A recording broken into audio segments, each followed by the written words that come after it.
Assalamualaikum gars yi dikkaat ci suñu canal info et astuce vidéo tay bi nag comme ni nga ko gisee ci titre bi tey dama leen di expliquer nan ngeen di def pour masquer seeni icône. dama leen woon deux options pour ngeen di masquer seen icône. lan mooy icône? Icône mooy lii seen application yi moo leen tuddee icône aussi ñu ko wax application dama leen icône. léegi dama leen wax nañ koy nëbbee ak suñ deux options yi deux options yi nga xam ne am na ci téléphone bi saa nga nekk foofu di télécharger ay application di faire ça sa téléphone bi. ma lay ñaan bu fekkee ko bees nga fi abonné sama chaîne YouTube activer cloche de notification yi pour ngeen bañ a rater benn suñu ay vidéo. léegi seetaan leen tuto bi pour ngeen comprendre ni ñu koy defee ñaari option yëpp.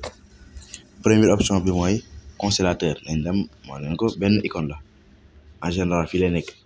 xam nga fii mooy menu bi dañuy génn pousse ni en général moo nekk nii en général foofu lay nekk mais moo nekk nii consommateur bi gis ngeen ko benn icône la boo xam ne forcément ci icône yi lay nekk forcément parce que mënu ma koo supprimer gis ngeen mënu ma koo supprimer gis ngeen sélectionné naa ko mais mënut supprimer wuute ak Play Store bi su ma ko sélectionné gis ngeen damay indi application bi léegi ma def supprimer mais bii mënu ma ko dindi parce que dañ ko fi liggéeyaale moom système bi ànd. léegi damay cliquer léegi su ma cliquer automatiquement damay am bouton plus gis ngeen bouton boobu noonu moom laay cliquer léegi fii mu laaj ma ban application wala yenn ci application yi nga bëgg a nëbb ma ne ko WhatsApp laa bëgg a nëbb ak WhatsApp WhatsApp ak Orange Money bi jeex na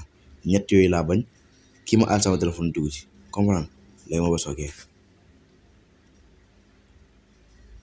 léegi su ma bësee ok génn gis ngeen ci ñetti application yi ma sélectionné moom dañ na pas dañ na mais masqué nañ ko parce que man maa sélectionné man maa ne ko ñetti application yi masqué ma leen gis du nekk fii mais boobu nag assuré wul parce que ñu bari xam nañ méthode bi. tey nag dama leen woon deuxième méthode bi nga xam ne mën nañ ci masquer suñu icône sans ñu xam ko. léegi ma dindi consommateur bi dindi trois icônes yi ma masqué woon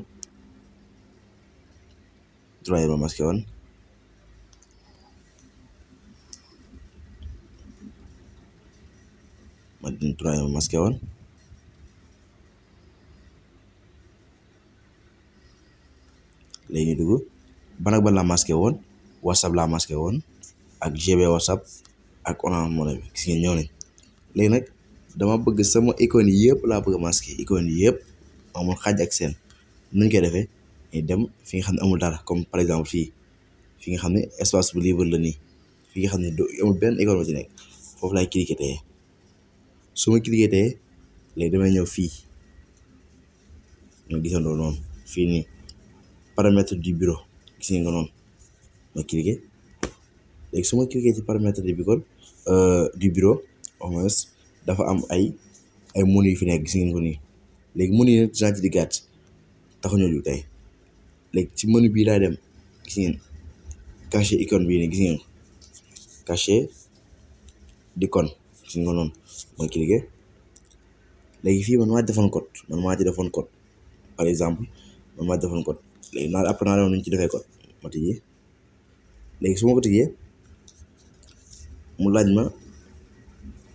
ajouter ou supprimer ma cliquer ci bouton bi ajouter léegi application yëpp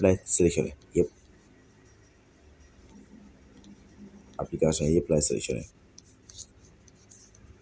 ma wane leen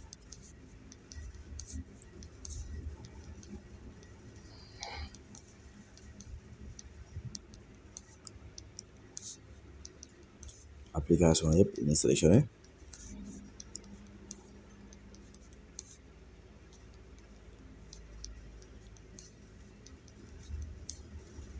léegi sélectionné na application yëpp damay